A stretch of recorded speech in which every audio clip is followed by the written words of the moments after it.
Welcome to Andhraprabha. నేను నాగేశ్వరి. ఢిల్లీ మద్యం policy అక్రమాల కేసులో నిందితుల నుంచి భారీ మొత్తంలో విరాళాలు తీసుకొని వదిలేశారని ఆమ్ ఆద్మీ పార్టీ రాజ్యసభ సభ్యులు సంజయ్ సింగ్ ఆరోపించారు. శనివారం ఢిల్లీలోని పార్టీ కార్యాలయంలో నిర్వహించిన మీడియాతో సమావేశంలో ఆయన సంచలన ఆరోపణలు చేశారు. అరబిందో గ్రూప్ సంస్థల డైరెక్టర్ ఢిల్లీ మద్యం పాలసీ అక్రమాల కేసులో నిందితుడిగా ఉన్న శరత్ చంద్రారెడ్డి నుంచి భారతీయ జనతా పార్టీ 60 కోట్లు ఎలక్టోరల్ బాండ్ల రూపంలో తీసుకొని వదిలేసిందని ఆయన ఆరోపించారు. అసలు సిబిఐ, ఈడీ వంటి సంస్థలు దర్యాప్తు చేయాల్సింది బీజేపీ మీద అని ఆయన వ్యాఖ్యానించారు. ఇంత అడ్డంగా దొరికిన బీజేపీ నేతలను అరెస్ట్ చేయాల్సింది పోయి ఏ ఆధారం లేకుండా తమ పార్టీ నేతలు మనీష్ సిసోడియా, అరవింద్ కేజ్రీవాల్లను అరెస్ట్ చేశారని ఆయన దుయ్యబట్టారు. తప్పుడు కేసుతో తనను కూడా 6 నెలల పాటు జైల్లో పెట్టారని అన్నారు. కేజ్రీవాల్, సిసోడియా నివాసాల్లో జరిగిన సోదాల్లో దర్యాప్తు సంస్థలకు ₹1 కూడా దొరకలేదని అన్నారు. ఆధారాలు లేకుండా ఆప్ నేతలపై దర్యాప్తు జరుగుతోంది. ఆధారాలు, సాక్ష్యాలు ఉన్నప్పటికీ బీజేపీ మీద మాత్రం దర్యాప్తు జరగడం లేదని సంజయ్ సింగ్ మండిపడ్డారు. ఎలక్టోరల్ బాండ్స్ ద్వారా జరుగుతున్న అక్రమ వసూళ్ల పర్వాన్ని సుప్రీంకోర్టు బయటపెట్టడం బీజేపీ బండారం బయటపడిందని ఆయన అన్నారు.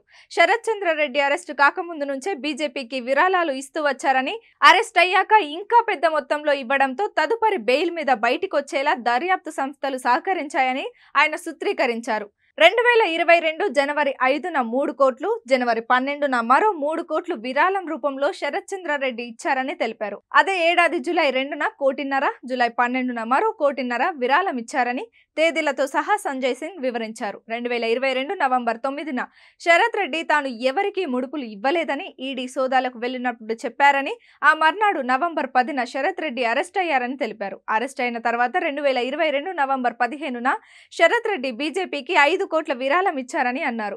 2023 జనవరి 6న ఈడీ ఛార్జ్షీట్లో శరత్ రెడ్డిని కింగ్ పిన్ గా పేర్కొందని గుర్తు చేశారు. 2023 జనవరి 20న శరత్ రెడ్డి బెయిల్ కోసం దరఖాస్తు చేసుకున్నారని, శరత్ రెడ్డి అతని ఉద్యోగుల నుంచి బలవంతంగా ఈడీ వాంగ్మూలాలు తీసుకుందని అందులో ఆరోపించారని తెలిపారు. ఆమ్ ఆద్మీ పార్టీకి 100 కోట్లు ఇచ్చామన్న ఆరోపణ పూర్తిగా నిరాధారమని 2023 జనవరి 20న శరత్ చంద్రారెడ్డి కోర్టుకు తెలిపారని అన్నారు.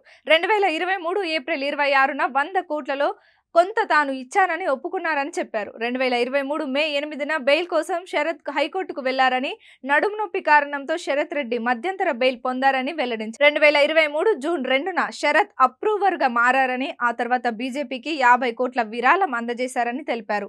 కేసుల్లో అరెస్ట్ అయిన వ్యక్తుల నుంచి బీజేపీ విరాళాలు తీసుకుందని చెప్పడానికి ఇంతకంటే ఇంకో ఉదాహరణ అవసరం లేదని అన్నారు.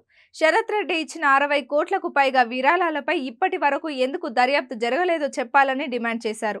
ఈడీ, సిబిఐ దీనిపై దర్యాప్తు జరపాలని అన్నారు. ఢిల్లీ లెఫ్టినెంట్ గవర్నర్ దీనిపై కూడా విచారణ జరపాలని కోరుతూ లేఖ రాయాలని సూచించారు. ఏమీ దొరకని కేసులో ముఖ్యమంత్రి, ఉప ముఖ్యమంత్రిని అరెస్ట్ చేసి జైల్లో పెట్టారని, ఆధారాలు ఉన్న కుంభకోణంలో విచారణ చేయడం లేదని అసహనం వ్యక్తం చేశారు.